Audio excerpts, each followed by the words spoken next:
It has been 5 years since the United States and the Taliban signed the historic peace deal in Doha, Qatar.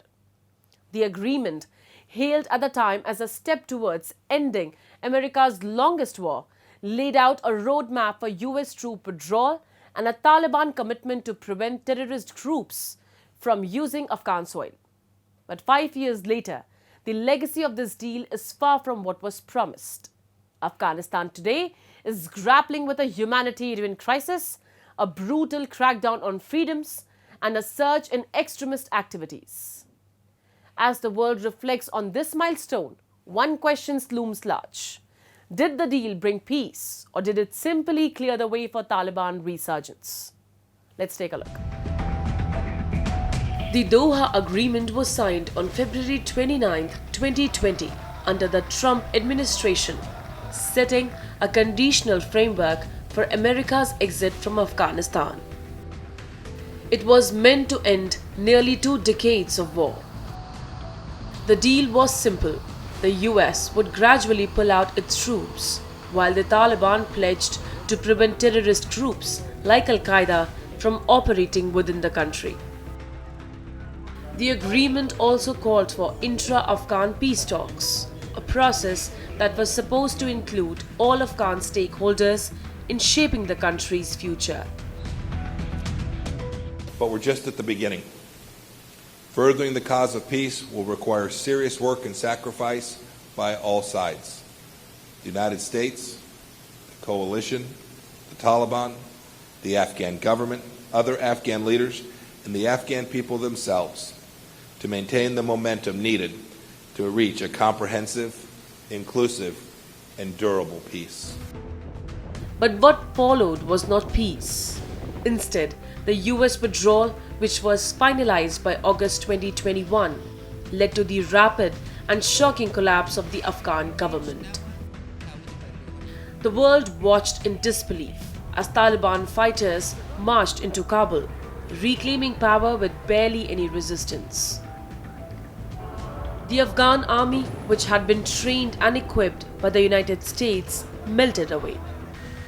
The images from Kabul airport, people desperately clinging to American planes, families trying to escape a regime they feared, became the defining moments of America's chaotic exit.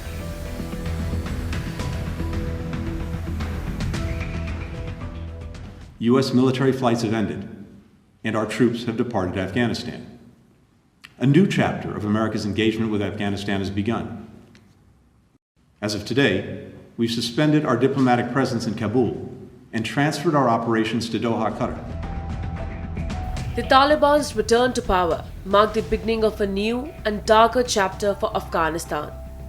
Human rights, particularly those of women and minorities, have been decimated.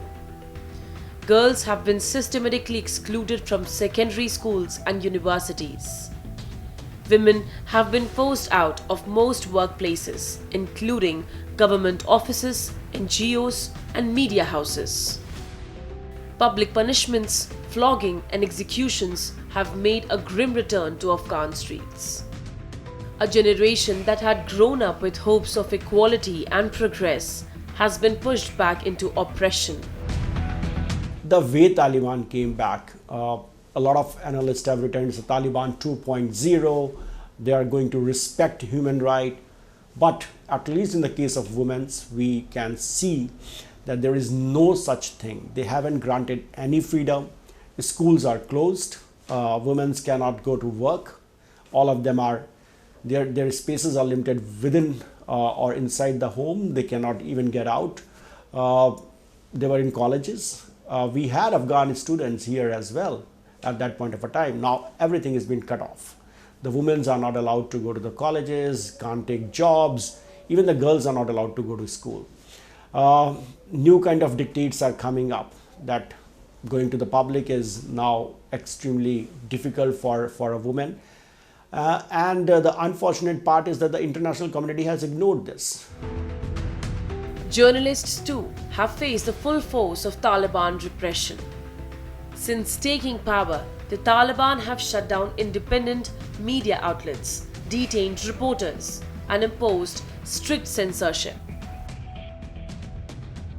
Press freedom, once a fragile but growing part of Afghan society, has been virtually erased. The Taliban's iron grip on information ensures that dissenting voices are silenced and the world sees only what they wanted to see. They have said to the world that they are going to control ISIS. Americans believe that they are going to control ISIS, and there are rifts between Taliban and ISIS because both of them are fighting for the same space. They are trying to do something, but there has been attack in Afghanistan as well by ISIS. So we have to wait and watch. But there is a but here, and it relates to the point that ISIS has increased its capacity in Afghanistan, and that's a worrying point for all of us. Despite their claims of maintaining security, Afghanistan has remained a hotbed for terrorist activities. ISIS-K, the Taliban's biggest rival, has carried out multiple deadly attacks, targeting civilians, diplomatic missions, and even religious gatherings. The Taliban's promise to sever ties with Al-Qaeda has also come under question. The killing of Al-Qaeda leader Ayman al-Zawahiri in a US drone strike in Kabul in 2022 exposed the Taliban's continued links with the global terror network. This has only fueled concerns that Afghanistan is once again becoming a safe haven for extremism.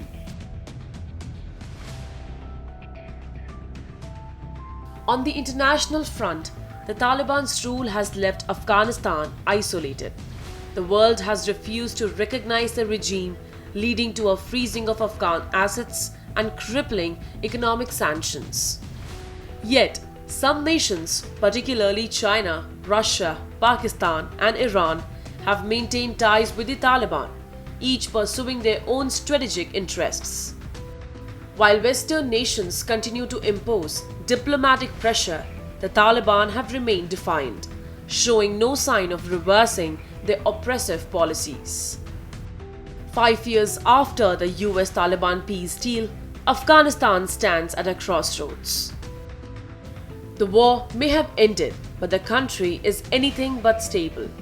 What was promised as a pathway to peace has, in reality, left Afghanistan in turmoil, its people abandoned, its freedoms erased, and its future uncertain.